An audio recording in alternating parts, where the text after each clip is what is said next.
Welcome to the 9 on N Podcast by X Channel with me, Ardiansyah.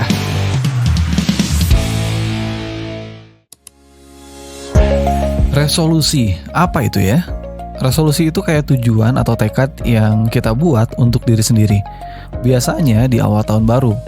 Nah, ini tuh kayak janji kepada diri kita sendiri untuk melakukan perubahan atau mencapai sesuatu dalam jangka waktu yang tertentu. Resolusi ini bisa berkaitan dengan banyak aspek, kayak karir, kesehatan, hubungan, atau pengembangan diri. Nah, gimana cara buat resolusi di 2025 nanti? Yuk, kita bahas. Yang pertama, yang harus kita lakukan adalah melakukan refleksi diri. Nah, coba kita evaluasi di tahun 2024. Kita perhatikan bagaimana pencapaian dan kekurangan kita di tahun 2024. Apa yang udah kita lakukan dengan baik dan apa yang harus diperbaiki. Lalu, identifikasi nilai-nilai apa yang paling penting untuk kita dalam hidup. Nilai-nilai inilah yang akan ngebantu kita menentukan arah resolusi kita.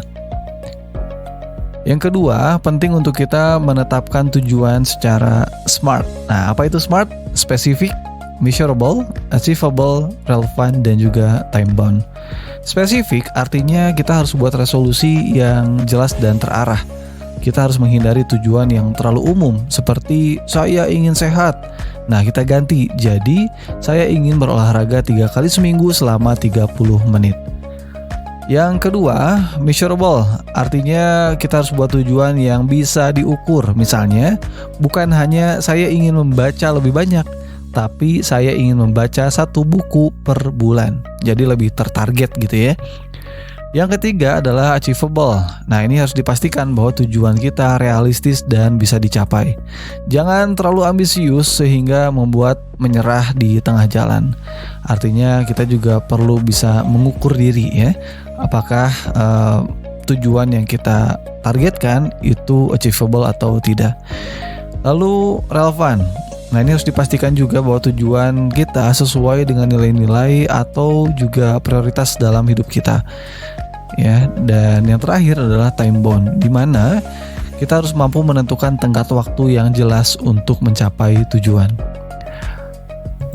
Lalu, selain menetapkan tujuan SMART tadi, penting juga untuk kita membuat rencana aksi. Nah, apa saja? Yang pertama adalah pecah tujuan. Ya, artinya kita harus memecah menjadi tujuan kita menjadi poin-poin yang lebih spesifik. Kita harus bagi tujuan besar kita menjadi langkah-langkah kecil yang lebih mudah untuk dicapai. Membuat satu to-do list ya tentang apa saja yang harus kita lakukan dalam langkah-langkah yang bertahap. Lalu membuat jadwal, ya tentukan kapan kita akan memulai melakukan setiap langkah yang sudah direncanakan tadi. Dan identifikasi hambatan, penting untuk kita juga mengantisipasi kendala apa saja yang mungkin muncul dan perlu juga dipikirkan solusi yang mungkin dibutuhkan. Lalu selain membuat rencana aksi, berikutnya adalah mencari dukungan. Ini juga sangat penting ya, bagaimana kita juga sebisa mungkin memberitahu orang lain tentang apa saja resolusi kita kepada orang terdekat agar mereka bisa memotivasi kita atau juga memahami apa saja yang sedang kita lakukan sehingga dukungan itu bisa kita dapatkan. Dan juga penting untuk kita mencari teman berlatih, cari orang yang memiliki tujuan serupa untuk bisa saling mendukung. Dan yang terakhir adalah evaluasi berkala. Kita perlu untuk meninjau ulang, lakukan evaluasi secara berkala untuk melihat kemajuan atau progres yang sudah kita capai. Dan juga sesuaikan rencana. Jika perlu, sesuaikan rencana aksi agar tetap relevan. Dan ini dia beberapa contoh resolusi di 2025 yang mungkin saja bisa kamu masukkan dalam resolusi kamu. Yang pertama tentang kesehatan, misalkan berolahraga 3 kali seminggu, makan lebih sehat, tidur 7-8 jam setiap malam. Dalam hal karir misalkan, mempelajari keterampilan baru, mencari pekerjaan baru, atau mendapatkan promosi. Dan untuk sisi pribadi, mungkin kita juga bisa mengikuti kelas memasak, menulis jurnal setiap hari, atau menghabiskan lebih banyak waktu bersama dengan keluarga. Untuk resolusi finansial, misalkan menabung sejumlah uang, mengurangi pengeluaran yang tidak perlu, atau berinvestasi. Nah, itu beberapa contoh resolusi yang bisa saja kamu masukkan dalam resolusimu di 2025.